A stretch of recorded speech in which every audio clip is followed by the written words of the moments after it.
Welcome to PCA 2024, brought to you by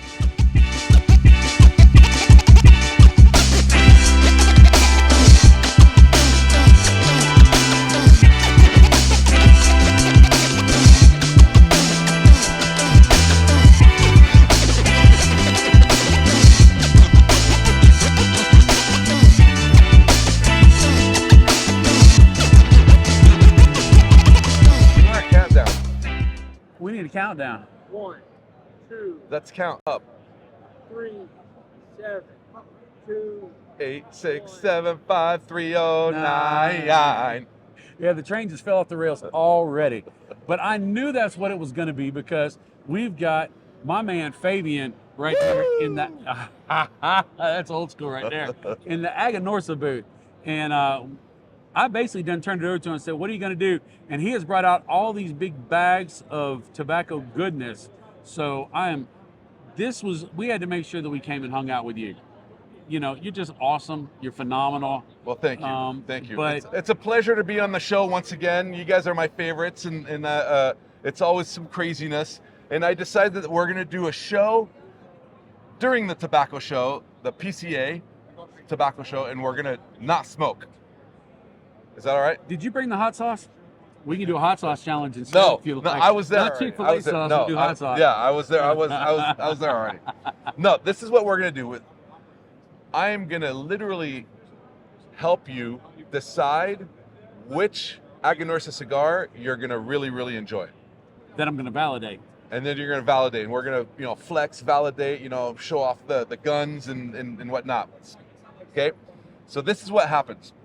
Pretend we are in a cigar store and there's a cigar event on Aganorsa. And in some places, Aganorsa is big. In some places, Aganorsa is not necessarily really well known.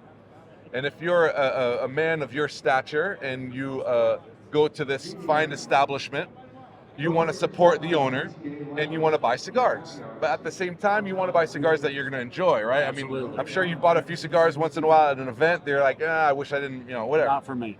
Well, we don't like that at Aganorsa, so we take that out. And what we do is fuma experience. Fuma? A fuma experience. That's what we're about to do, okay? Fupa? Fuma. Oh. Yeah, a fuma experience. Okay. Aganorsa is the largest grower of tobacco in Nicaragua. In the industry, we're number 2. Can you guess who number 1 is? I'd like to say Drew Estate. Drew Estate does Oliva. not grow any tobacco. No, that's true. Is it Oliva? No, it's Plasencia. Plasencia. Plasencia is the largest grower of tobacco in the whole industry, but they have fields in Nicaragua and in Honduras. But if you only look at Nicaragua, we are number 1. They're about 65, 70% of our stature in Nicaragua. Okay. With that said, as we grow many tobaccos, we have 19 farms all over Nicaragua, in Jalapa, in Esteli, and in Condega. And as the fine connoisseurs of fine tobaccos, we grow different seed varieties. Okay. And the very first one we're going to smoke is, I'm sure you've had other fine gentlemen of this fine industry giving you a cigar and go, "Bob, you should try my cigar because it's a very well-balanced cigar." Has that happened? Many times. Okay. But what does a well-balanced cigar actually mean? That no flavor. It doesn't matter what it actually means. You're going to understand exactly what a well-balanced cigar is after this experience. Okay? All right. So just a second. That was so. You caught me so off guard. I did not have my Fabien seals up. That was hilarious.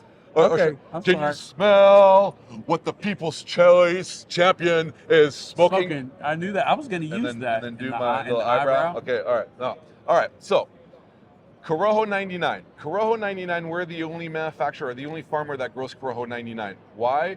It's a very low yield plant, and as farmers, it's all about high yield, right? So why do we grow something that's low yield? Why do you grow something that's low yield? You will understand why by trying this. So what this is a fuma. This is what you're doing, is what every master blender in every company does on an everyday basis. Once they get new tobacco, because they have to understand what that tobacco does, how that tobacco speaks to you, okay? I'm a very simple person, so I will put it in simple terms. I could, you know, use the Webster dictionary and use all these type of words that I don't understand and you probably don't understand, and the 73,000 of listeners will not understand, only maybe 2 of them. So I will use common terms, okay? All right. First, one leaf, and as you know, you devein the leaf and you have one side and the other, so the 2 sides. So one side becomes the filler and one side becomes the wrapper binder. So it's this ugly little thing right here. Right. But literally, you're trying out one leaf of Corojo 99. So first, you're gonna take the sniff test. Then you're gonna do it like a cold draw. So you're gonna draw without before you light the cigar, okay? And then you're gonna light it and you're gonna smoke it like a regular cigar. All right. So I have a lighter, or there's a lighter right here, and as you're doing this whole thing and you're lighting the cigar, let me paint a picture about where that leaf came from. Okay? So everyone out there watching the videos, close your eyes and listen to my soothing voice. This is where this leaf comes from. It comes from the Jalapa Valley. You could try it. You could smoke it. Oh, I can smoke it Yeah, now? you okay. smoke Okay. it. Yeah. I was enthralled. Okay, all right. So the I was Jalapa seeing Valley. Bob Ross. Yes. Right?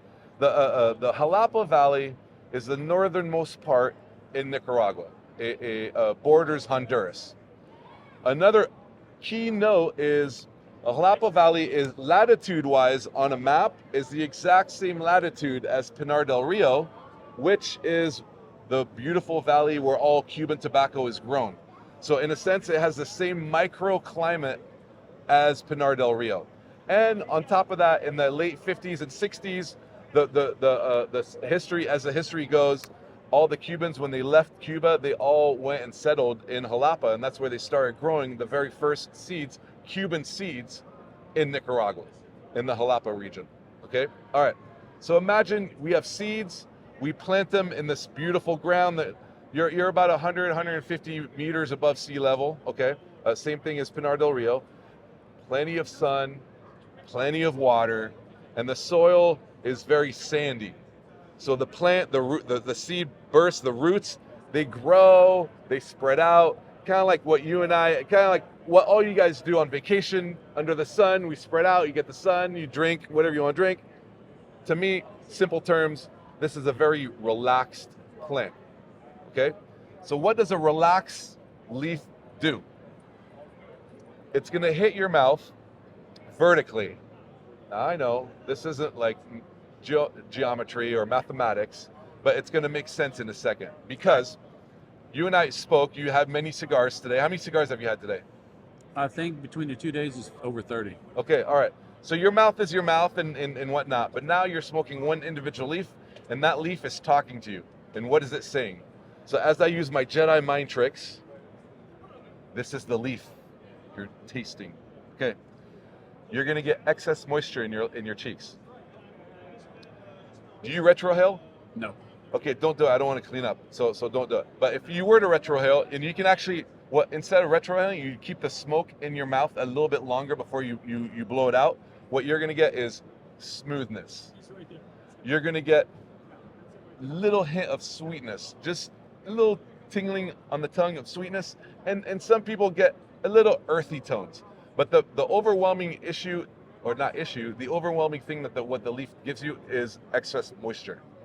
Agreed. Have you received any of the stuff that I just said? I can feel slobber. I'm using the lower words, but Okay. I'm getting some slobber in my mouth. Okay, perfect. All right.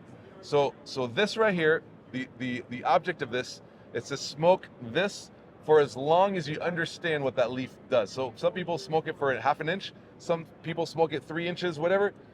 Once you're done and you understand what that leaf does to you, you're halfway to understanding what a well-balanced cigar is. Okay? You understand? I've got it. Yes, okay, I've all got right, it. put it down. All right.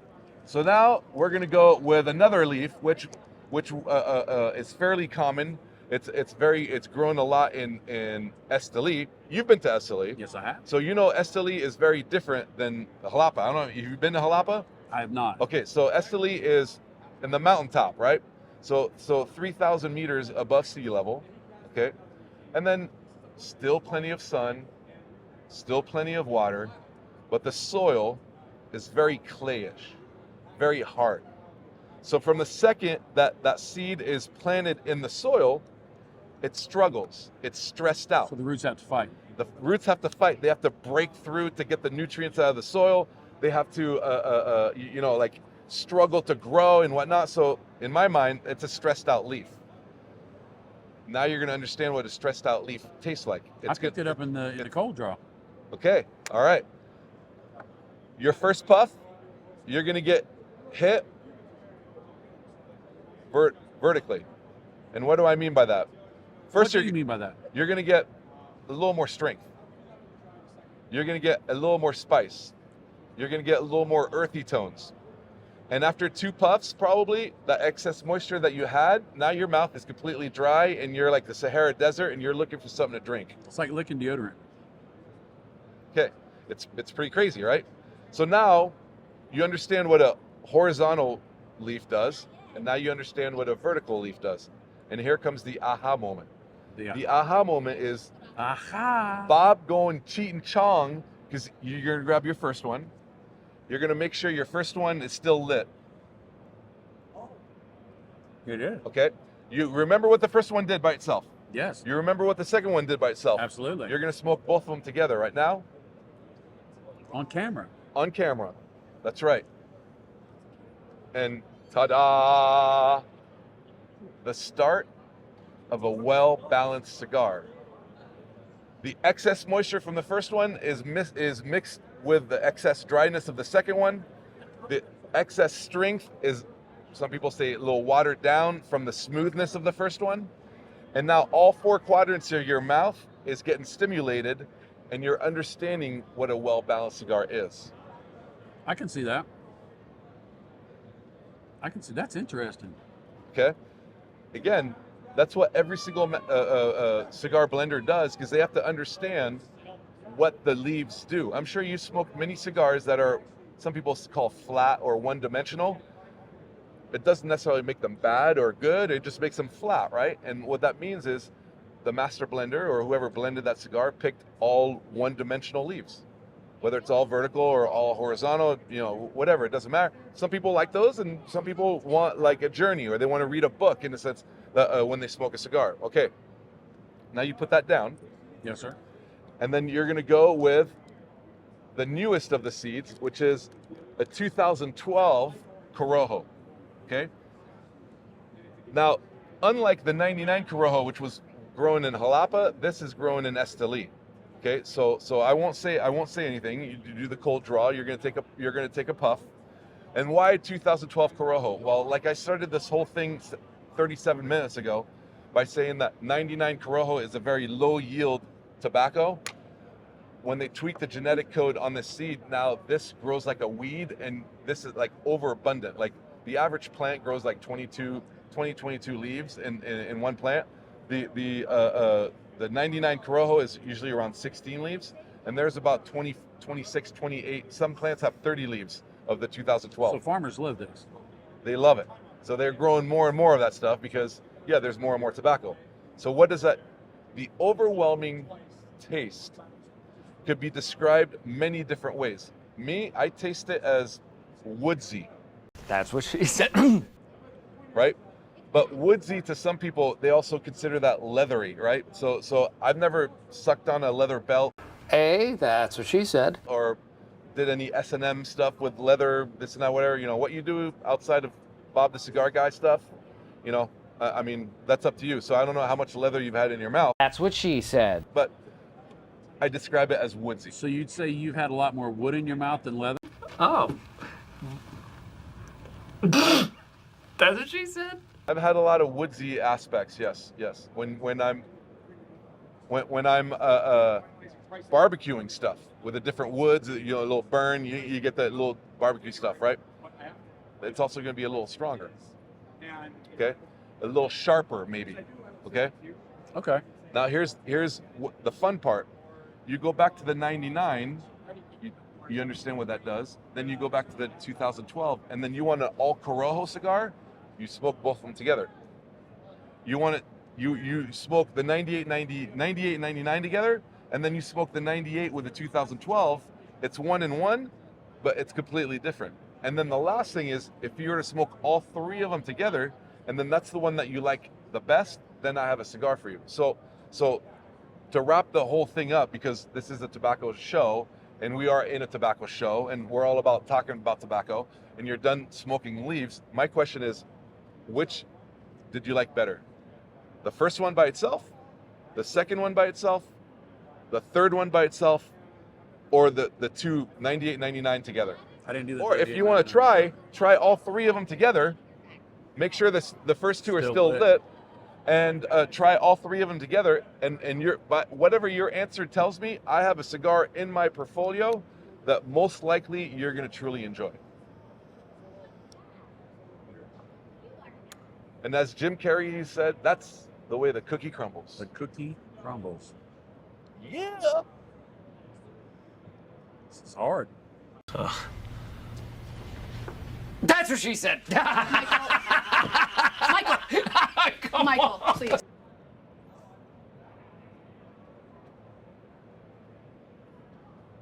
So glad we're catching this on video, Yes, I know. right? I know. They're going to go, yeah, sure, Bob's smoking tobacco. Yeah, sure. Right. He went to the CBD trade show. So this is the third, right? Or this is the first one? I don't know. 98 is the second one. 99 was the first one.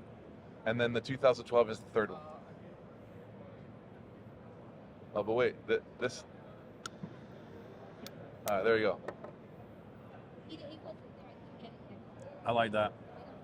Okay, so 98, 99 together is your favorite. So most likely your very first cigar out of the Aganorsa line I would point you towards would be the Connecticut. Really? The Connecticut. Because the validation, we'll take the validation line, it's our core line, right? Validation line is almost, in a sense, a 50-50 blend as far as the filler. And then the added little bonus is that binder wrapper. The Connecticut wrapper, most likely the overwhelming flavor of a Connecticut is grassy or hayish, right? Hayish. Okay, some people say bitter, right?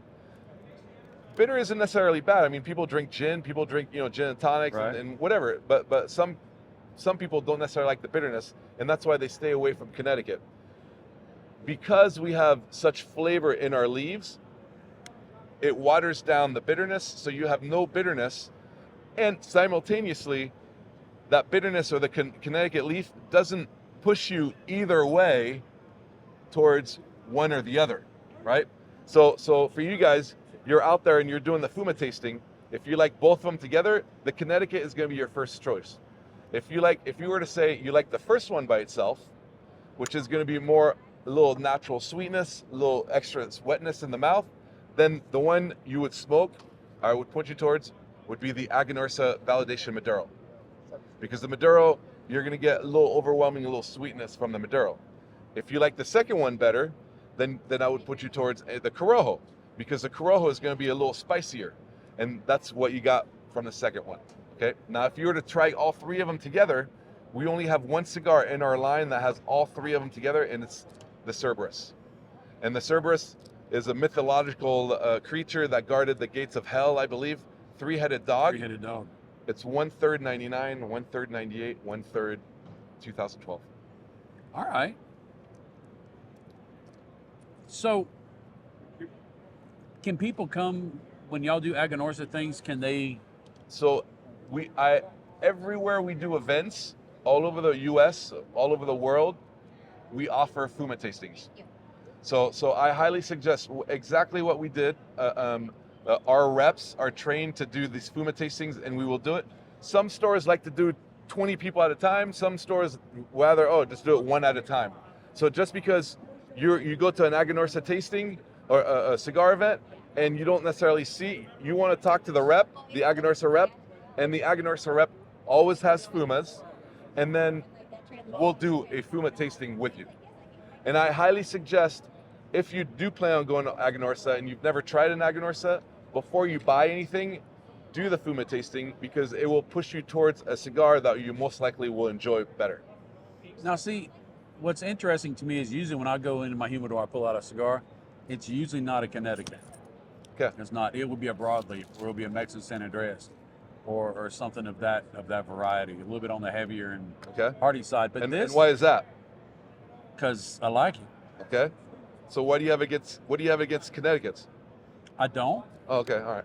I mean, it's the thing about the cigar industry and cigar lifestyle, the cigar culture, is that there's room for every cigar for every individual. So you get to choose which one just hits you. Now, me personally, it depends on my mood what I'm going to smoke. I don't just say this is my cigar and that's the box that I smoke all the time, because I jump around a whole lot. But usually, I will grab something that's a little on the heavier side. Okay. But this is not a light No. Connecticut shade. This is a No. shade plus. This is a medium body Connecticut. All our Connecticut's, other than the JFR Connecticut, we're actually releasing this one at the show. It's a little junior size. It's going to be my go-to stick because I usually smoke the Toros and the Robustos.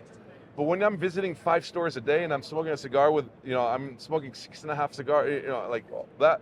Now I'm like, make a JFR Connecticut my size. So now I'm smoking a cigar with everybody, and I'm smoking a little smaller cigar, and I'm really enjoying it. So we are launching the JFR Connecticut, mild, but it finishes up at medium.